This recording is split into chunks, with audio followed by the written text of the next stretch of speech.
నా పేరు Praveen Kumar, school of physical science, ZPSS boy చిన్నమల్లారెడ్డిలో, మండల్ కామారెడ్డి, డిస్టిక్ కామారెడ్డిలో స్కూల్ ఆఫ్ ఫిజికల్ సైన్స్గా పనిచేస్తున్నా. సో నేను ఇక్కడ తయారు చేసినటువంటి కొన్ని ఇన్నోవేటివ్ మోడల్స్ గురించి చూద్దాం. ఫస్ట్ కొన్ని కోవలెంట్ బాండ్స్. సో మన 10th క్లాస్ ఫిజిక్స్లో, కెమిస్ట్రీలో కెమికల్ బాండింగ్లో ఉన్నటువంటి కొన్ని కోవలెంట్ బాండ్స్ ఎలా ఫామ్ అవుతున్నాయో అనే విషయాన్ని నేను ఇక్కడ కొన్ని కార్డ్స్ ద్వారా ఇక్కడ ఇలా కట్ చేసి ఉంచడం జరిగింది. దీంట్లో ఇక్కడ మీరు గమనించినట్టయితే hydrogen with 1 arm and oxygen with 2 arms. 1 arm అంటే ఏంటంటే ఇక్కడ హైడ్రోజన్ 1 వేలెన్సీ 1 అని, తర్వాత ఆక్సిజన్ వేలెన్సీ 2 అని విషయాన్ని ఇట్లా గుర్తుపెట్టుకోవాలి. సో సోడియంకు 1 arm ఉందంటే సోడియం యొక్క వేలెన్సీ 1 అని. అట్లాగే అల్యూమినియం తీసుకుంటే అల్యూమినియం 3 arms ఉన్నాయంటే అల్యూమినియం యొక్క వేలెన్సీ 3 అని. అట్లాగే కార్బన్ తీసుకుంటే కార్బన్కు 4 arms ఉన్నాయి, 1 2 3 4, కార్బన్ వేలెన్సీ 4 అనే విషయాన్ని నేను ఇట్లా తయారు చేసి పెట్టినాను. సో దీంతో కాంపౌండ్స్ ఎలా ఫామ్ అవుతున్నాయో మీకు ఒకసారి చూపిస్తాను. సో ఇక్కడ ఫస్ట్ సోడియం హైడ్రాక్సైడ్ ఫార్ములా మనం తీసుకున్నట్టయితే NaOH అని. సో సోడియంకు దీనికి అటాచ్ అయ్యే కార్డును సోడియం హైడ్రాక్సైడ్ ఫార్ములా ఎలా రాస్తామనంటే దీనికి ఆర్మ్స్ను జత చేయడం ద్వారా ఇక్కడ sodium with 1 oxygen and 1 hydrogen. So ఇప్పుడు పిల్లాడు ఈజీగా సోడియం 1 arm అంటే హైడ్రోజన్ 1 arm అండ్ ఆక్సిజన్ 2 armsతోని సోడియం హైడ్రాక్సైడ్ ఫామ్ అవుతుందనే విషయాన్ని తెలుసుకుంటాడు. ఇప్పుడు సోడియం తీసేసి ఈ ప్లేస్లో హైడ్రోజన్ పెట్టినట్టయితే ఇది H2O యొక్క ఫార్ములా అనే విషయాన్ని విద్యార్థి ఈజీగా నేర్చుకోవడానికి అవకాశం ఉంది. ఇక్కడ హైడ్రోజన్ ప్లేస్లో మరొక పొటాషియంను కనుక రీప్లేస్ చేసినట్టయితే ఇది KOH అంటే పొటాషియం హైడ్రాక్సైడ్ యొక్క ఫార్ములా అనే విషయాన్ని గుర్తుపెట్టుకుంటాడు. ఇట్లాగే ఇప్పుడు కార్బన్ డైఆక్సైడ్ ఫార్ములా కనుక చూసినట్టయితే కార్బన్ డైఆక్సైడ్ CO2 అనే ఫార్ములా.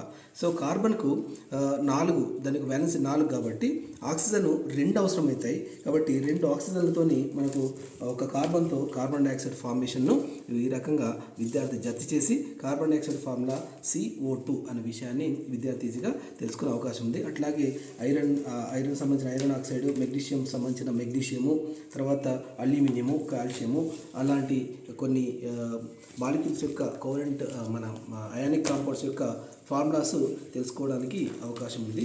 సో ఇది మనకు ఫార్ములా సంబంధించినటువంటి విషయం. దీని తర్వాత ఒక గేమ్ బేస్డ్ లెర్నింగ్ సిస్టమ్ను నేను ఇక్కడ ఒక ఇంట్రడ్యూస్ చేయడం జరిగింది. ఇది డైస్ గేమ్ అంటున్నాం. ఈ డైస్ గేమ్ లోపల నేను ఏం చేశానంటే ఇక్కడ ఇవి డైస్ రూపంలో నేను కొన్ని ఎలిమెంట్స్ను ఈ డైస్ రూపంలో రాసి దాన్ని అతికించడం జరిగింది. ఇక్కడ phosphorus, oxygen, sulphur, chlorine, aluminium, తర్వాత ఇక్కడ మీరు గమనించినట్టయితే sodium, calcium, potassium, lithium, magnesium ఇలాంటి కొన్ని ఎలిమెంట్స్ను నేను దీని మీద డైస్ రూపంలో రాసేసి, తర్వాత ఇక్కడ మీరు గమనించినట్టయితే Li+1, తర్వాత మెగ్నీషియం +2, సోడియం +1 అంటే అయాన్లను 2 డైస్లుగా, తర్వాత ఎలిమెంట్స్ను ఒక 2 డైస్లుగా నేను రాసించడం జరిగింది. దీని ద్వారా నేను ఏం చేస్తానంటే ఒక ఎలిమెంట్ యొక్క కాంపౌండ్ యొక్క ఫార్ములాను రాయడానికి ఈజీగా ఉంటుంది. పిల్లలు ఈజీగా ఆడుకుంటూ దీని యొక్క ఫార్ములాను రాయడానికి స్కోప్ ఉంటుంది. ఫర్ ఎగ్జాంపుల్ వాడు ఈ 2 డైస్ తీసుకొని ఇట్లా వేసినప్పుడు ఇక్కడ గమనించండి, మీకు ఇక్కడ లిథియం ప్లస్ Cl- అనే 2 అంటే ఇది పాజిటివ్ అయాను, తర్వాత నెగిటివ్ అయాన్.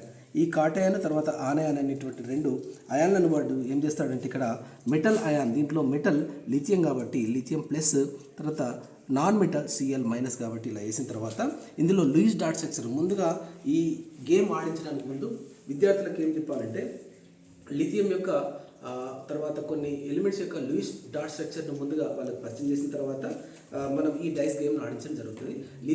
లూయిస్ డాట్ స్ట్రక్చర్లో మనకు తెలుసు ఒక ఎలిమెంట్ చుట్టూ 8 డాట్స్ అంటే ఆక్టేట్ అనేటటువంటి 8 డాట్లు మాత్రం ఉంచడానికి అవకాశం ఉంటుందనే విషయాన్ని మనం విద్యార్థులకు ముందు చెప్పాలి.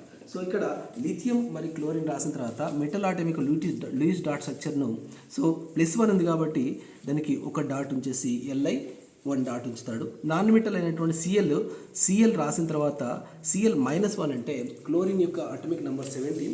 సో 17 అటమిక్ నెంబర్ కాబట్టి దాని యొక్క 7 మనకు ఇక్కడ డాట్స్ ఉంచేసి లిథియం క్లోరిన్ 7 డాట్లుగా రాస్తాడు. తర్వాత metal ion Lewis dot cation రాస్తున్నాం. కాటయాన్ రాసినప్పుడు ఇక్కడ లిథియం +1 అని, తర్వాత non metal Lewis dot structure Cl- అని రాసేసి, తర్వాత లూయిస్ డాట్ స్ట్రక్చర్ కాంపౌండ్ లోపల ఇక్కడ Li తర్వాత Cl అని రాస్తాడు. ఇప్పుడు మొత్తం మీద ఆ యొక్క కాంపౌండ్ యొక్క నేము లిథియం క్లోరైడ్ అని వస్తుంది. సో ఈ రకంగా ఒక విద్యార్థి మరి కొన్ని ఎలిమెంట్స్, కొన్ని కాంపౌండ్స్ యొక్క ఫార్ములాస్ను రాయడానికి స్కోప్ ఉంది. అలాగే ఇప్పుడు ఇవి రెండు ఎలిమెంట్స్ సంబంధించినటువంటి డైస్. ఈ రెండు డైస్ను ఇట్లా పిల్లాడు ఆడుకుంటూ ఇక్కడ వేసినప్పుడు ఇక్కడ మనం గమనిస్తే అల్యూమినియం తర్వాత ఫ్లోరిన్ వచ్చేసింది. కాబట్టి ఇక్కడ అల్యూమినియం మెటల్ అని, ఫ్లోరిన్ నాన్ మెటల్ అని గుర్తించి దీని యొక్క ఫార్ములా అల్యూమినియం ఫ్లోరైడ్ అని రాయడానికి అవకాశం ఉంది. సో ఇట్లా విద్యార్థి ఏం చేస్తున్నాడంటే మొత్తానికి విద్యార్థి మన ఎలిమెంట్స్ యొక్క కాంపౌండ్స్ యొక్క ఫార్ములాస్ రాయడానికి ఈజీగా స్కోప్ ఉంది. దీని తర్వాత ఒక చిన్న మోడల్ ఉంది ఇక్కడ, స్నేక్ అండ్ ల్యాడర్ సంబంధించినటువంటి మోడల్. ఈ స్నేక్ అండ్ ల్యాడర్ అనే మోడల్ లోపల ఒక 30 ఎలిమెంట్స్ను నేను ఇక్కడ ఇలా డిజైన్ చేయడం జరిగింది. ఈ 30 ఎలిమెంట్స్ లోపల ఒక డైస్ తీసుకోవడం జరిగింది.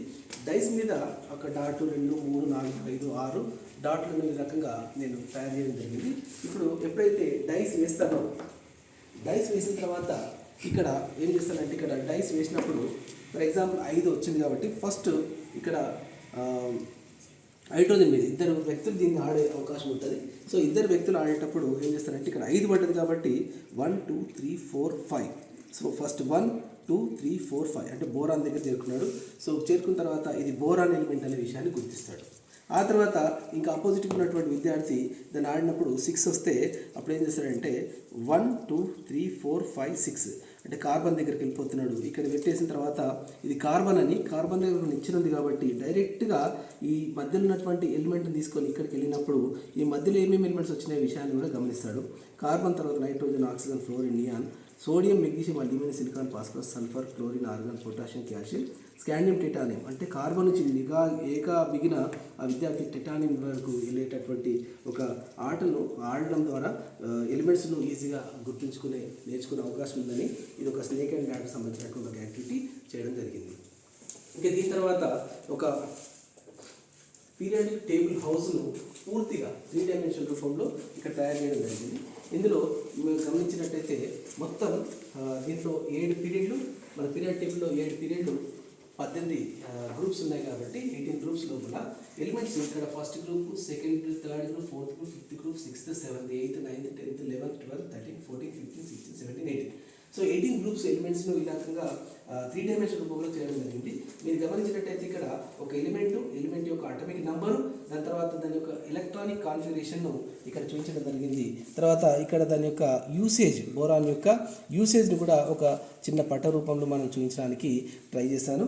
సో తర్వాత ఇక మిగిలిన ల్యాంథనైడ్స్ అండ్ యాక్టినైడ్స్ అనే ఎలిమెంట్స్ను ఇక్కడ కింద మీరు గమనించినట్టయితే ఇక్కడ థోరియం నుంచి ఇక్కడ లారెన్షియం వరకు ఉన్నటువంటి ఎలిమెంట్స్ ఇవి, తర్వాత లోపల సిరియం టు లుటీషియం వరకు ఉన్నటువంటి ఎలిమెంట్స్ను యాక్టినైడ్స్, ల్యాంథనైడ్స్గా చూపించడం జరిగింది. ఈ రకంగా పీరియాడిక్ టేబుల్ హౌస్ను 3 డైమెన్షనల్ రూపంలో చూపించి విద్యార్థులకు అవగాహన చేయడానికి ఒక చిన్న ప్రయత్నం చేయడం జరిగింది. తర్వాత విద్యార్థులకు 10వ తరగతిలో ఎలక్ట్రానిక్ కాన్ఫిగరేషన్ మీద కొంత ఎక్కువ మొత్తంలో డౌట్స్ ఉండే అవకాశం ఉంది కాబట్టి చాలా వరకు విద్యార్థులు కొన్ని డౌట్స్ను చేస్తున్నారు కాబట్టి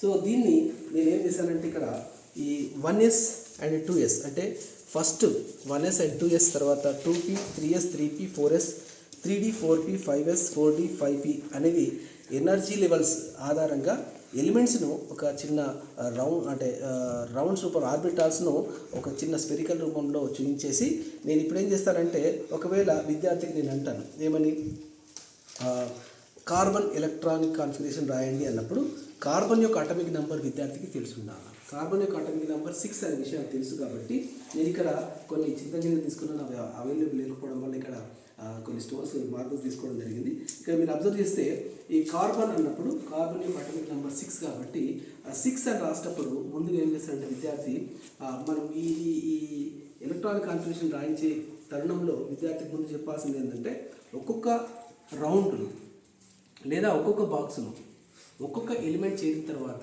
రెండో ఎలిమెంట్ అనేది చేరుతుంది, ఒక ఎలక్ట్రాన్ చేరిన తర్వాత రెండో ఎలక్ట్రాన్ చేరుతుంది అనే విషయాన్ని ముందుగా విద్యార్థి చెప్పాలా. సో దీంట్లో 1s అనే ఆర్బిటాల్లో 2 ఎలక్ట్రాన్ మ్యాక్సిమం ఉంటాయి, 2sలో 2 ఎలక్ట్రాన్ మ్యాక్సిమం ఉంటాయి. తర్వాత 1sలో 2 ఎలక్ట్రాన్ నిండిన తర్వాత ఎలక్ట్రాన్లు third electron and fourth electron 2sలో నిండిన తర్వాత నెక్స్ట్ ఎలక్ట్రాన్ 2pలోకి పోయేటప్పుడు 2pలో 2px, 2py, 2pz అనే ఈక్వల్ ఎనర్జీ లెవెల్ ఆర్బిటాల్స్ ఉంటాయి కాబట్టి ఒకవేళ 5వ ఎలక్ట్రాన్ అనేది 2pxలోకి వెళ్తుంది, 6వ ఎలక్ట్రాన్ 2pyలోకి, 7వ ఎలక్ట్రాన్ 2pzలోకి, 8వ ఎలక్ట్రాన్ 2pxలోకి వచ్చి పేర్ జరగడం జరుగుతుందనే విషయాన్ని హుంటూ చెప్పాడని చెప్పేసి ఈ రకంగా వాళ్ళకి పరిచయం చేసిన తర్వాత ఈ ఈ గేమ్ను ఆడించడం జరుగుతుంది. సో దీంట్లో ముందుగా నేను విద్యార్థి కార్బన్ ఎలక్ట్రానిక్ కాన్ఫిగరేషన్ రాయమనగానే వాడికి ఎనర్జీ లెవెల్స్ అనేది ఐడియా ఉండదు.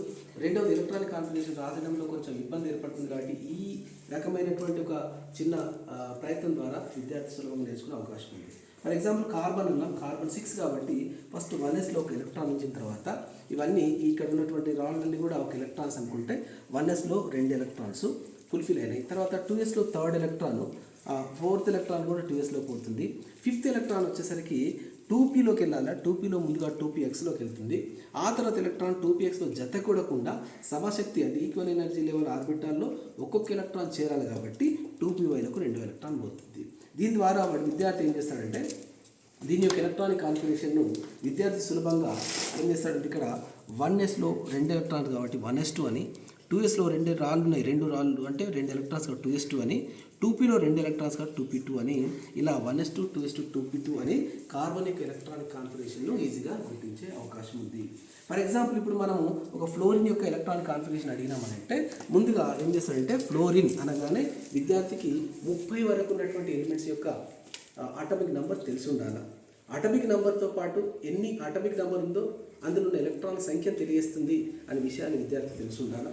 సో ఫ్లోరిన్ యొక్క అటామిక్ నెంబర్ 9 కాబట్టి 9 ఎలక్ట్రాన్స్ను వివిధ ఆర్బిటాల్లో మనం ఫిల్ చేయాలి. చేయడానికి ముందు 1sలో ఒక ఎలక్ట్రాన్, తర్వాత 2వ ఎలక్ట్రాన్ అంటే మిగిలిన 7 ఎలక్ట్రాన్స్ను వివిధ ఆర్బిటాల్లో మనం ఫిల్ చేయాలన్నప్పుడు 2sలో మరి 3rd ఎలక్ట్రాన్, 4th ఎలక్ట్రాన్ కూడా 2s ఆర్బిటాల్లోకి పోతుంది. పోయిన తర్వాత 2s 4 ఎలక్ట్రాన్స్ అయిపోయినాయి, ఇంకా 5 ఎలక్ట్రాన్స్ కాబట్టి 2pలోకి ఎలక్ట్రాన్ ఎంటర్ అయ్యేటప్పుడు ముందు 2pxలో ఒక ఎలక్ట్రాన్ ఎంటర్ అవుతుంది, తర్వాత 2pyలో ఒక ఎలక్ట్రాన్. అకార్డింగ్ టు హుంట్స్ రూల్ ఒక్కొక్క ఎలక్ట్రాన్ ఆర్బిటాల్ నిండిన తర్వాత జత కూడా జరుగుతుందనే విషయాన్ని ముందుగా విద్యార్థి చెప్తాం కాబట్టి 2px 2py 2pzలో ఇంకొక ఎలక్ట్రాన్ మొత్తంగా ఇప్పుడు 2 4 3 7 ఎలక్ట్రాన్ అయినాయి. తర్వాత ఇంకా 2 ఎలక్ట్రాన్స్ నింపే క్రమంలో 3sలోకి వెళ్ళకుండా ఇప్పుడు ఈక్వల్ ఎనర్జీ లెవెల్ ఉన్నటువంటి ఆర్బిటాల్లో 2వ ఎలక్ట్రాన్ జత కూడాలి కాబట్టి 2pxలో ఇంకో ఎలక్ట్రాను, ఇది 7వ ఎలక్ట్రాన్, 8వ ఎలక్ట్రాను, 9వ ఎలక్ట్రాన్ 2pyలో ఒక ఎలక్ట్రాన్ చేరుతుందనే విషయాన్ని గమనించినట్టయితే ఇప్పుడు మొత్తం ఎలక్ట్రాన్ గమనించినట్టయితే 1 2 3 4 5 6 7 8 9 సో 9 ఎలక్ట్రాన్లు వివిధ ఆర్బిటాలు నింపినప్పుడు ఇప్పుడు ఎలక్ట్రానిక్ కాన్ఫిగరేషన్ రాయమన్నప్పుడు ఇప్పుడు ఏం చేస్తాడంటే విద్యార్థి 1s2 రాస్తాడు, 2sలో 2 ఉన్నాయి కాబట్టి 2s2 రాస్తాడు, 2pలో మొత్తంగా ఎన్నైతే ఎలక్ట్రాన్స్ ఉన్నాయో అన్ని ఎలక్ట్రాన్స్ 1 2 3 4 5 2p5. సో ఇట్లా 1s2 2s2 2p5 అనేది ఫ్లోరిన్ యొక్క ఎలక్ట్రానిక్ కాన్ఫిగరేషన్ రాసే విధంగా మరి ఇది డిజైన్ చేయడం జరిగింది. సో ఇట్లా మనకు ఎలక్ట్రానిక్ కాన్ఫిగరేషన్ ఒక 30 ఎలిమెంట్స్ వరకు మనకు ఈ 10వ తరగతిలో ఎలక్ట్రాన్ యొక్క కాన్ఫిగరేషన్ అవసరమైంది కాబట్టి 30 ఎలక్ట్రాన్లను మనము చూపించడానికి ఒక అవకాశం ఏర్పడింది.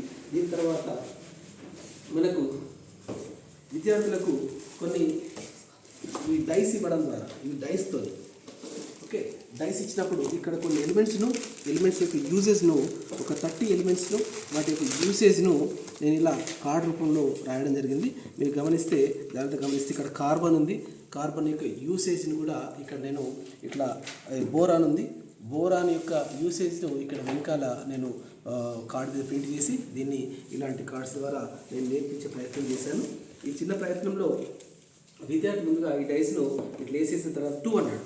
2 అనగానే అటామిక్ నెంబర్ 2 ఉన్నటువంటి ఎలిమెంట్ ఏది అని విద్యార్థి ఇందులో గమనించేసి ఇక్కడ అటామిక్ నెంబర్ 2 ఉన్న ఎలిమెంట్ ఏది అని విద్యార్థి గమనించి అటామిక్ నెంబర్ 2 ఉన్న ఎలిమెంటు హీలియం కాబట్టి హీలియం అటామిక్ నెంబర్ 2 ఉన్న ఎలిమెంట్ హీలియం అని చెప్పేసి ఆ కార్డును తీసుకొని హీలియం సంబంధించిన విషయాలు ఇక్కడ హీలియం అనేది inert gas, second largest element అని, న్యూక్లియర్ ఫ్యూజన్ అనేది సన్ అండ్ స్టార్స్లో జరుగుతుందని, బెలూన్స్లో, లేజర్స్లో, సూపర్ కోల్డ్ రిఫ్రిజరేటర్లో ఇది ఉంటుందని ఎలిమెంట్ ఉంటుందనే విషయాన్ని విద్యార్థి నేర్చుకునే అవకాశం ఉంది. ఈ రకంగా 30 ఎలిమెంట్స్ను విద్యార్థి డైస్ ఆడడం ద్వారా విద్యార్థి ఒక 30 ఎలిమెంట్స్ను ఈజీగా వాటి యొక్క యూజెస్ను కూడా నేర్చుకునే అవకాశం ఉంది.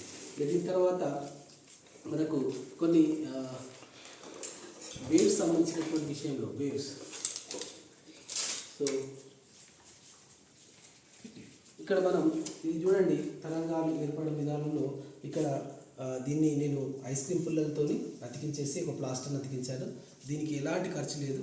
సో దీన్ని ఈజీగా నేర్చుకుంటాడు. ఇక్కడ చూడండి వేవ్స్ ఎలా ఏర్పడతాయనే విషయాన్ని మనకు ఇలా టచ్ చేయడం ద్వారా